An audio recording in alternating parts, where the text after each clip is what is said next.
ഞങ്ങളുടെ ഇഷ്ടം പോലെ കാശൊക്കെ ഉണ്ടല്ലോ. കാശുണ്ട്. നീ ഞാൻ കൊണ്ടുപോകുന്നില്ലായിരുന്നോ കുവൈറ്റിനും? നീ അവിടുന്ന് പോയിട്ടേച്ച് ഏത് നേരെ കൊണ്ടുപോയെന്ന് പറയാതെ ഉള്ള കാര്യമല്ല. നീ മറ്റുള്ളവരെ പഠിക്കുന്ന എന്തിനാ?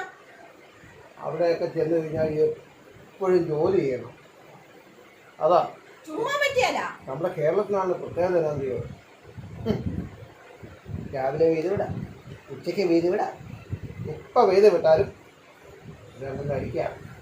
സ്വന്തക്കാരുടെ വീട്ടിൽ പോയി രാവിലെ കഴിക്കാം, പെങ്ങന്മാരുടെ വീട്ടിൽ പോയി ഉച്ചയ്ക്ക് കഴിക്കാം. അങ്ങനെ ജീവിതം സുഭിക്ഷമാക്കാൻ പോകും. എത്ര നാളിങ്ങനെ കഴിക്കും? സ്വന്തമായിട്ട് വേലയെടുത്ത് അധ്വാനിച്ചെനിക്ക് ഉണ്ടാക്കി തീരാൻ അതിന്റെ അന്തസ് വേറൊന്നല്ലായിരുന്നോ? നീ എപ്പോഴും എന്നെ കളിയാ കാശുകാരത്തിയാ എന്ന് പറഞ്ഞിട്ട് എന്നാ കാര്യം? അന്തസ്സൊക്കെ നോക്കി ഞങ്ങളെ ജോലി ചെയ്യണം. പക്ഷെ എനിക്കത് മേല. ജോലി ചെയ്യാതെ ജീവിക്കാൻ പറ്റിയല്ല, മനസ്സിലായോ? അതുപോലെ ചോദിച്ചോ? ചോദിക്കുന്നതിന് മുമ്പേ കാര്യം പറയുവാണെങ്കിൽ നീ ചോദിക്കാതിരിക്കുമല്ലോ. വന്നപ്പോ ഒരു 10,000 രൂപ വന്നതല്ലേ, വന്നിട്ട് ഒരു മാസം ആയല്ലോ. ആ 10,000 തന്നെ കൂടുതലാ, മനസ്സിലായോ? ആ വേദന വരും. കാശിന്റെ ആവശ്യം വരുമ്പോ വേദന കുറച്ച് വരും. ഞാനവിടെ കിടന്നേ അവിടെ പോയി കിടന്ന് നല്ല ഒന്നാന്തരമായിട്ട് ഹോസ്പിറ്റലിൽ പോയി അധ്വാനിച്ചിട്ടാ ഞാൻ കാശുണ്ടാക്കുന്നത്, മനസ്സിലായോ? ഞാൻ അവിടുത്തെ നേഴ്സാ, മനസ്സിലായോ?